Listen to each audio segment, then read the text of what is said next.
Este video es el vivo ejemplo del dicho que dice lo siguiente: uno nunca sabe cuándo cambia el destino. A veces estarás arriba, pero otras veces estarás abajo.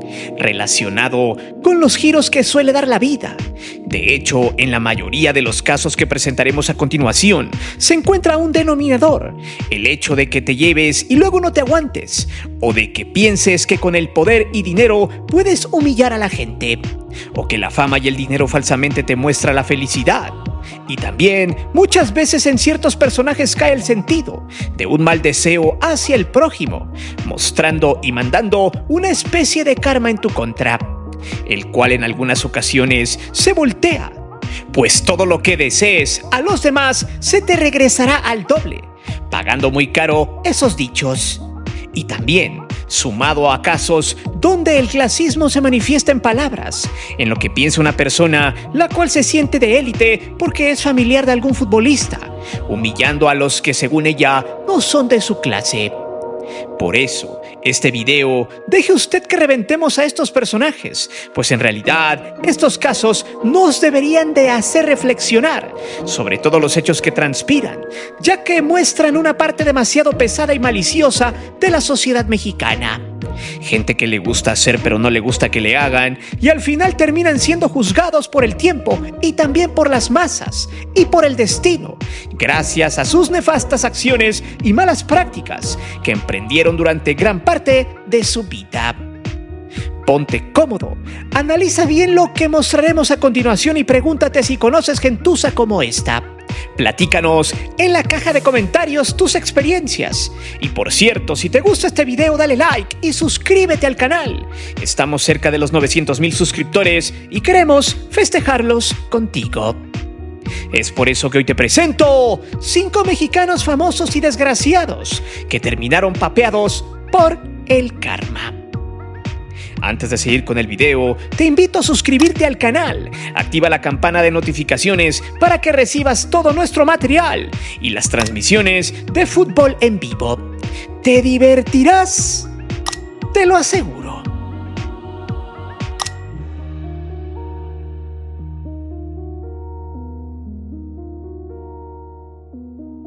En realidad, los personajes de la lista son ciertamente turbios por el contexto donde se encuentran ahora, luego de desafiar con su dinero y poder a la vida misma. Alejandra Guzmán es una de las cantantes más conocidas y reconocidas de México, parte de la dinastía Pinal Guzmán, la cual a través de la historia empezó a entretejer una vida muy compleja donde Alejandra, durante su juventud, gracias a su fama, las drogas y el alcohol, terminó por echarse a perder ella y su familia. Vicios que años más tarde le cobrarían una factura casi impagable. De hecho, jamás se alejó de ellos, pues construyó su carrera gracias a los despropósitos personales. La Guzmán tuvo varias parejas a las cuales se enclochó una y otra vez. Para ella, la vida era un exceso y había que disfrutarlo. Y como ella lo dijo en algún momento, durante sus años más joviales, se reventó lo que pudo y se metió todo lo que quería en el cuerpo. Probó de todo y muchas veces esas fiestas terminaban en un metesaca profundo, auspiciado por el tóxico.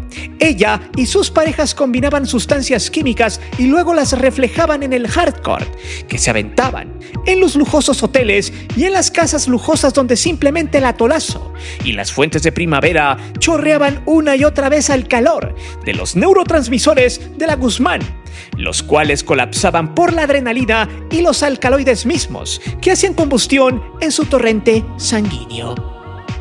Así fue como llegó al mundo Frida Sofía, su hija, y claro está, que muchas veces para las mujeres tener un bebé es una sentencia a su belleza, pero Alejandra no dejaría que eso pasara. Ella tenía mucho dinero y en 1992, junto a su ex Pablo Moctezuma, tratarían de llevar una relación misma que no funcionó porque Alejandra quería seguir en el desmadre. Ya con una hija prefirió separarse. La mala hierba no logró encontrar el equilibrio y al paso del tiempo se dio cuenta que el cuerpo vende. Por eso, años más tarde, en 2009, la Guzmán se sometió a una cirugía a la cual le cobraría muy caro esa decisión. Ella se operó los glúteos, se inyectó un biopolímero para aumentarlos. Ya saben, Quería seguir vendiendo duraznos y era válido. De eso vivía la Guzmán. Hasta allí todo bien. Se le veían espectaculares, pero el gustito le duró solamente 3 años, pues en 2012, luego de un viaje a Londres, empezó su viacrucis. Pues no pudo dormir ni caminar y además empezó a tener episodios de fiebre. Acto seguido se sometió a cirugía de cadera donde tenía parte de los biopolímeros aglomerados. La Guzmán empezaba a convertirse en una especie de sustancia, pues los médicos, al paso del tiempo, empezaron a extraer poco a poco los plásticos. Entre sus relatos, contó que las aglomeraciones de biopolímero ya habían necrosado la piel, poniéndola negra, y al extraerlos, estos tenían el tamaño de una hamburguesa Whopper de Burger King, o sea, eran gigantescos. Sin embargo, sus dolencias no terminaron allí. Entre conciertos, giras tóxicos y de tratar de clavarse al exnovio de su hija Frida Sofía, la Guzmán no solo perdió a su única hija, quien la aborrece debido a que nunca le puso atención, y de paso se quería meter en su vida. La Guzmán se quedó sola con sus amantes y con lo único que le quedaba, el cariño de su público, hasta que en 2019 ya traía por lo menos 3 operaciones en la misma zona, pero ahora con daños en las cervicales, donde ella se sometió a operación donde le acomodaron las vértebras con titanio.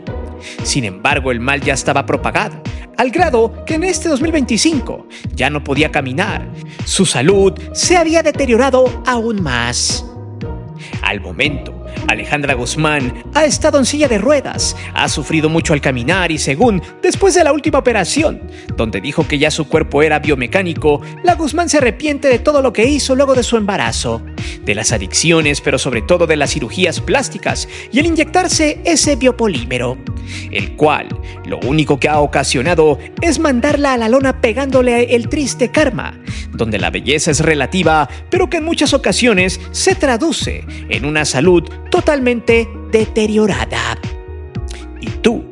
¿Crees que se merece esto, la Guzmán?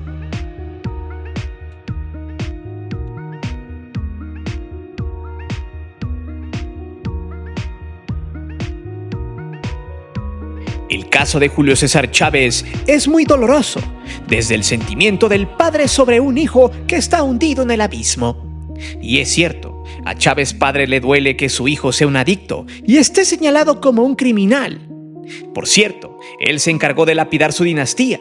Siempre dice que le duele que haya sido así, pero jamás ha aceptado que como padre la cagó. Nunca atendió a su hijo y al contrario lo obligó a ser boxeador como él, porque era el consentido de la familia. A Chávez Jr. le dieron todo, incluido el legado de su padre mismo, que al paso del tiempo terminó por mandar a la basura. Chávez siempre protegió a su hijo, pero cuando se trató de hacerlo boxeador lo humillaba. Incluso le pagaba a niños de su edad para que estos boxearan con él para entrenarlo según él. Sin embargo, el tiro le salió por la culata, debido a que si bien no era parte del círculo del narco de Sinaloa ni de otros lados, este convivía con ellos de alguna manera a tal grado de tenerlo todo. Y su hijo igual. La familia Chávez empezó a ganar mucho dinero luego de que el gran campeón se consolidara en el negocio del box y empezara así su camino por las adicciones, mismas que su hijo veía todos los días. Pues con un Chávez Jr., quien para ganarse el cariño de su padre se metió a boxear, este también le agarró la maña de meterse caspita del diablo y también piedra pómex, para jamás regresar de ese submundo de los alcaloides. Al paso del tiempo y de tener una carrera prometedora, Chávez Jr. empezó su debacle en el box, a tal grado de ser humillado hasta por el Canelo Álvarez y así terminar echando a la basura el legado de su padre. Sin embargo, lejos de lo boxístico, Chávez Jr. se fue al caño por las malas influencias y sus vicios. Estos lo llevaron a tener varios ridículos, entre ellos subirse a redes sociales estando intoxicado, mostrando cómo pasaba minutos sin parpadear, además de empezar a grabarse diciendo estupideces. De allí se desencadena lo segundo. Empezó a enrolarse con los malos a tal grado de que tras vivir en Estados Unidos y de pedir una extensión de su green card, se dieron cuenta que Chávez trabajaba supuestamente para cierto grupo delincuencial y su tarea era madrearlos como peras de box, además de ser acusado de traficar con cohetes. Hace algunos días, Chávez Jr. fue deportado a México. Lo llevaron al penal de Hermosillo, Sonora, y un juez le dio la libertad condicional debido a que el 24 de noviembre de este año tendrá una audiencia con el juez. Las investigaciones siguen su curso, ya que la fiscalía tiene argumentos para refundirlo en el bote por los delitos de portación de cohetes, de hacer negocio con estos y además de tener nexos con personajes como el ratón Ovidio Guzmán. De hecho, hace algunos días el juez que lo dejó en libertad condicional explicó que se dio este hecho debido a que la fiscalía no acreditó si este sujeto debería mantenerse en prisión preventiva, por lo que lo regresaron a su casa, pero mientras no podrá salir del país, debido a que de ser declarado culpable, el hijo de la leyenda estaría de 4 a 8 años de prisión, debido a las más de 20 pruebas que la fiscalía presentó. En una de ellas se escucha en una llamada telefónica al Nini, o sea, Isidro Pérez Salas, lugarteniente de los Chapitos, en la cual se escucha la conversación de Chávez Jr. participando en sus negocios. Por lo que en algunos meses más sabremos si este sujeto se va al bote o no. Esto es un karma irrefutable de Julio, quien durante mucho tiempo no solo se jactó de que su hijo continuaría su legado, sino que él jamás ponerle atención a su hijo, quien hoy tiene un exceso de pelos en el culpable. Trata de decirle a la audiencia que este no rompe ningún plato cuando ya está comprobado que hay un vínculo importante entre Chávez Jr. y muchos personajes de Sinaloa. Chávez vivirá y morirá con su karma para siempre, el cual se verá reflejado en la cara de su hijo cuando busque por ahí un poco de arrepentimiento o quizá más piedra Pómex.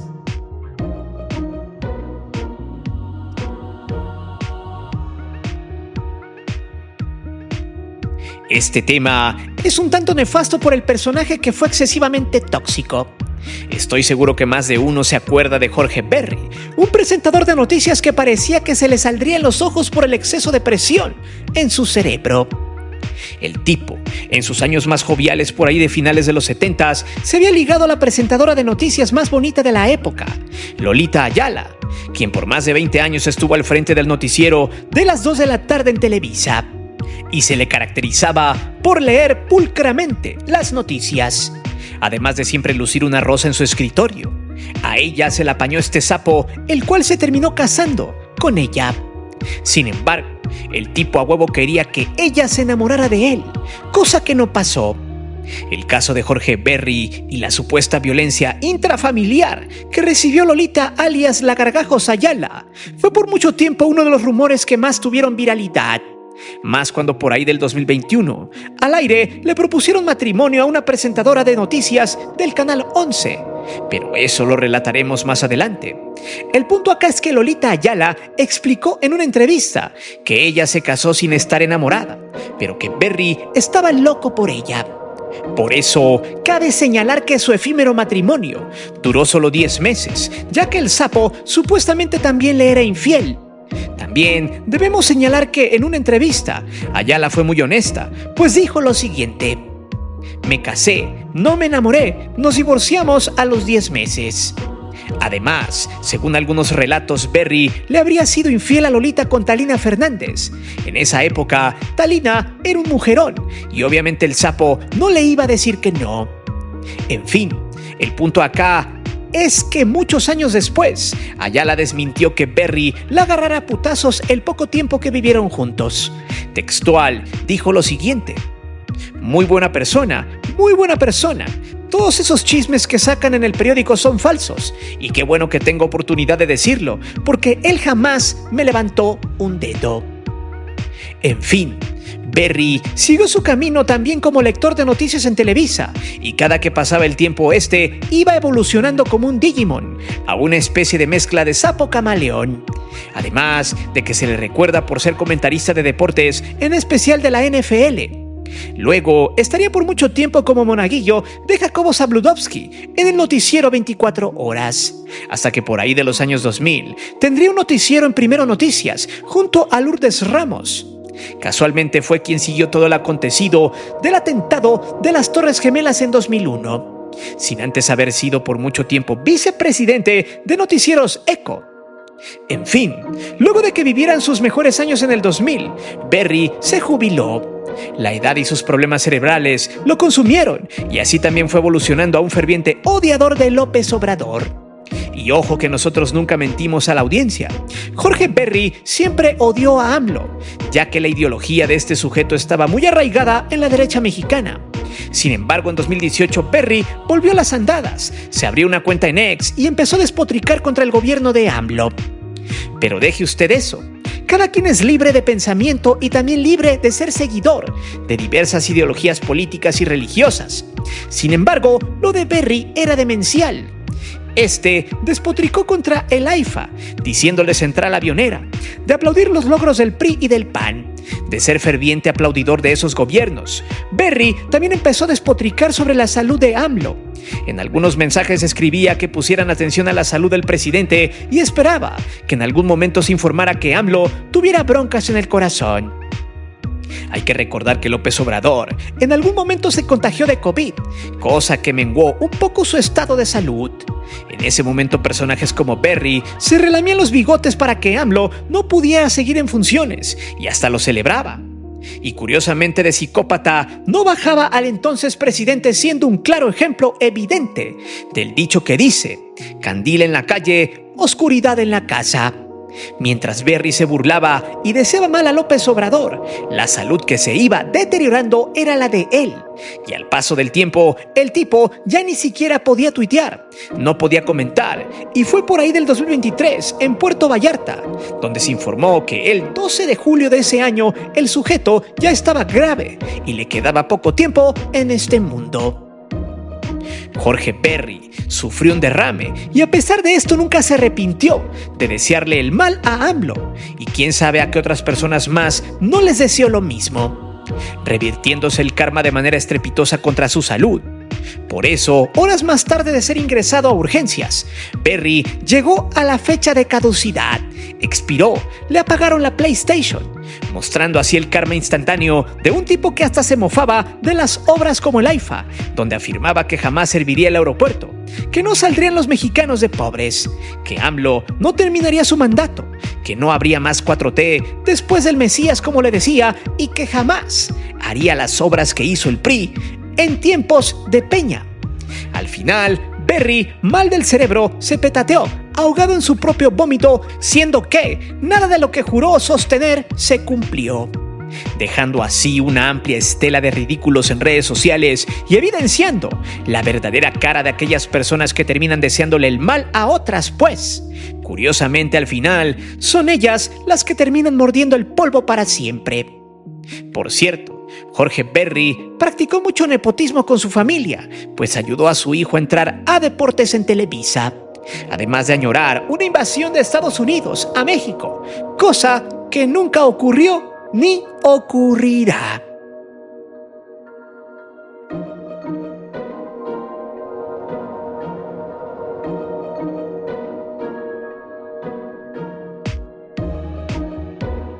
Ella es la famosa del momento. De hecho, es otro mequetrefe que representa perfectamente a aquellos caudillos de la desinformación. Se dice periodista y siempre crítica del gobierno, pero presumía sus lujos procedentes del chayote que políticos corruptos en la época peña nietista daban a los medios donde ella trabajaba. Lourdes Mendoza es el ejemplo perfecto de aquella gentuza que le gusta hacer, pero no le gusta que le hagan, que vomita porquerías hacia otros, pero le desagrada y hasta se hace la víctima cuando le tocan a los suyos. Lourdes Mendoza es la típica mona que se siente influyente solo porque conoce políticos.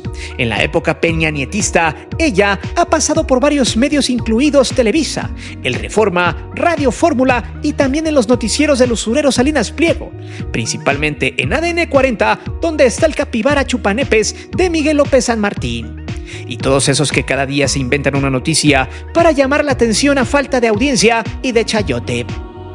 Sin embargo, Mendoza pasó de ser la periodista que México necesitaba según su aniceto a ser un personaje altamente tóxico y repudiado por los mexicanos. ¿Por qué? Veamos. En 2020, Mendoza se le volteó a sus amigos priistas y gracias a eso Emilio Lozoya, exdirector de Pemex, había dicho que ella había recibido sobornos de sus compañeros, uno de ellos Luis Videgaray, exsecretario de Hacienda y canciller de Peña Nieto. Entre las dádivas estaban viajes, la colegiatura de su hija y bolsos marca Chanel. Supuestamente ella gozaba de esos privilegios para comprar su opinión. Textual, Lozoya dijo lo siguiente: Luis Videgaray Caso me instruyó a que, en cuanto recibiera el dinero en efectivo, se comprara una bolsa de mujer de la marca Chanel para regalársela a su amiga, la periodista Lourdes Mendoza. En su relato, Lozoya también comentó lo siguiente: pregunté a Luis Videgaray Caso cómo hacía para mantener una prensa favorable. Me dijo: tú no sabes usar el poder. Yo tengo una lista de periodistas como Lourdes Mendoza a quien mantengo contentos con cañonazos de 50,000 a 100,000 pesos mensuales. Sin embargo, Mendoza lo demandó y se fueron a juicio, pues esta dijo lo siguiente: esto es absolutamente falso y que me lo pruebe Emilio Lozoya Austin. Mis columnas hablan por mí, por mi hija, mi trabajo y mi dignidad. Me voy a defender hasta las últimas consecuencias y lo demandaré. Al final, la Canelita Mendoza se defendió y con apoyo de algunos jueces, además de que Lozoya no pudo probar sus dichos, ganó el juicio. Sin embargo, Mendoza es una sátrapa más del sistema, que aún queda de la corrupción en los medios debido a que durante varios sexenios siempre estuvo en silencio con diversos temas como la corrupción de la Casa Blanca de Peña o la refinería inexistente de Calderón, la cual solo quedó en una barda. Mendoza hizo mutis y solo atacaba a quienes le indicaban. Por eso y muchas otras cosas más, millones de mexicanos la repudiaron. Cuando AMLO entró al poder, ella se la pasó despotricando porque obviamente no recibía chayote. Hablaba mal de las pensiones, hablaba de los ninis, o sea de becarios. Criticaba todo lo que oliera a 4T, muchas veces sin fundamento. Sin embargo, AMLO ya se fue y ella sigue igual o peor. Por eso hace algunos días, al igual que como lo hiciera con Emilio Lozoya en el restaurante Unan, ella se encontró al hijo menor de López Obrador, Jesús Ernesto, quien apenas había cumplido 18 años y lo calificó con un apodo despectivo, al cual le vienen diciendo así desde 2018, cuando era un menor de edad: el Chocoflán. Textual, puso lo siguiente aparte de publicar una foto sin su consentimiento: déjà vu. En estos momentos, como hace 4 años estuvo Emilio Lozoya Austin, se encuentra el próximo españolado, Chocoflán, conviviendo con el pueblo bueno y sabio del Unan. ¿Pagará los 200 pesos que su papá siempre trajo en la cartera? Así o más incongruente es Partido Morena.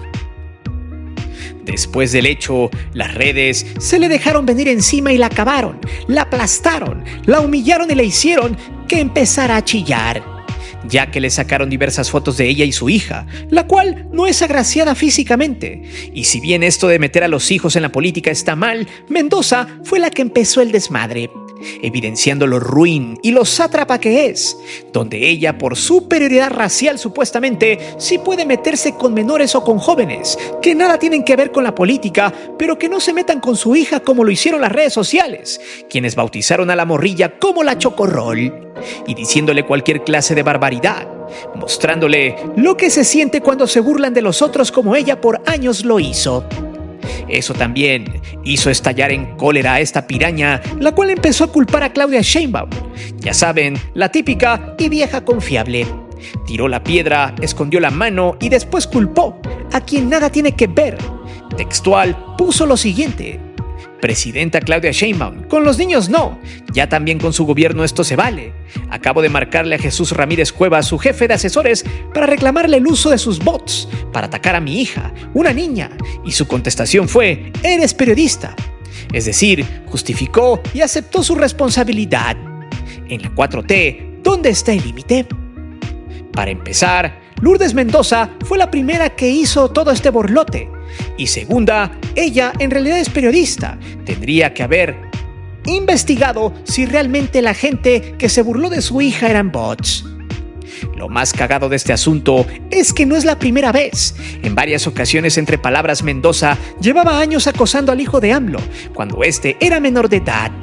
Y aquí aplica el karma puro y duro, pues la tipa escupió hacia el cielo y le cayeron 20 gargajos verdes y viscosos en la boca en respuesta, concretando así el efecto boomerang, tragándose una cucharada de su propio chocolate.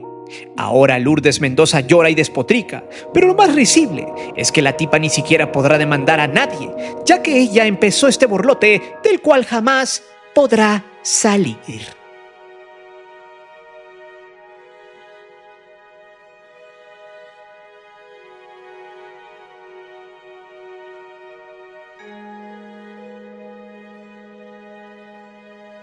Este punto en realidad es detestable, ya que muestra en parte lo que son los familiares de los futbolistas, gremio que vive en una realidad alterada en su totalidad, pero que muestra en muchas ocasiones que el materialismo es lo más importante en sus vidas. Todos saben perfectamente bien que la esposa de Alexis Vega tiene tintes tóxicos. Ella defiende la divisa y en algunas ocasiones le ha perdonado sus pedas e infidelidades al hoy atacante del Toluca, cuando éste jugaba con las Chivas y estaba perdido en el alcohol. De hecho, en un acto de infidelidad comprobado en Toluca después de un juego de Chivas, se fue con unas morras tanga floja, ya saben, a pistear y a ver si la papaya estaba madura. El escándalo se desató y lo que hizo su esposa solo fue perdonarlo, pues cómo no, Vega en ese entonces tenía a su morra sobre algodones y viviendo como reina en una zona exclusiva de la zona metropolitana de Guadalajara. De hecho, esta familia se ha caracterizado por ser cero humilde y andar presumiendo su ropa de diseñador, esa que ocupan muchos los neonarcos, Gucci, Louis Vuitton, etc. Por tanto, la esposa, para no perder sus lujos y el salario millonario que recibe su esposo, simplemente lo perdonó. Pero el punto acá no es ese. Sabemos muy bien que muchas de esas señoras están con los futbolistas solamente por interés. Sin embargo, dentro de su mundillo de caramelo, esta gentuza suele ser clasista, gandalla y aprovechada, aunque ni siquiera sean los familiares directos. De hecho, esto lo podemos observar y probar en el juego que se dio en CU entre Cruz Azul y Toluca. Allí en la tribuna estaba la cuñada de Alexis Vega. La gente ya la había ubicado por el hermano de Alexis, pero no la estaban molestando a ella sino a su cuñado, quien en la cancha no daba una. Le decían de todo, desde borracho hasta le gritaban que cuando se iba de peda con las damas nacha fácil, a lo que la doña se encendió y empezó a pelearse con la gente. La seguridad del estadio tuvo que meterse y el hermano de Alexis se la tuvo que llevar. La cuñada de Alexis Vega les dijo lo siguiente: ojalá ganaran lo que Alexis hinches jodidos. Así de textual, la señora se fue entre los brazos de su esposo, mientras la tribuna enardecida le aventaba vasos de cerveza y le decían alcohólica a la morra. En realidad, ni siquiera era la esposa de Alexis, era su cuñada, pero aún así esta gente se sentía cagada por Dios, como si ella recibiera dinero del futbolista o fuera de opulencia. Este síndrome que magnifica mucho en el gremio de los familiares de ciertos futbolistas mediáticos en México. Gente que se siente superior solo porque su familiar es popular, güerito, gana millones de pesos al año. Se sienten los clásicos tipos inmamables e inalcanzables. Así es como estos entes bailan en su propia basura dentro del top. Personajes altamente tóxicos que se pudrieron en el trayecto de sus dichos y que terminaron en algunos casos bailando con la huesuda o simplemente sufriendo los estragos de sus palabras y hechos. Quizá me faltaron más por mencionar, pero eso te lo dejo a ti, que lo menciones aquí abajo en los comentarios. Pues también te pregunto, ¿conoces gente así en tu círculo social? ¿A cuál le llegó mejor el karma de todos estos 5? ¿Quién es el más podrido de todos? Déjame saber tus respuestas aquí abajo. Recuerda que aquí leemos siempre los comentarios y no olvides suscribirte al canal y de activar la campana de notificaciones. Mi nombre es Guillermo Antonio. Nos vemos. Hasta la próxima.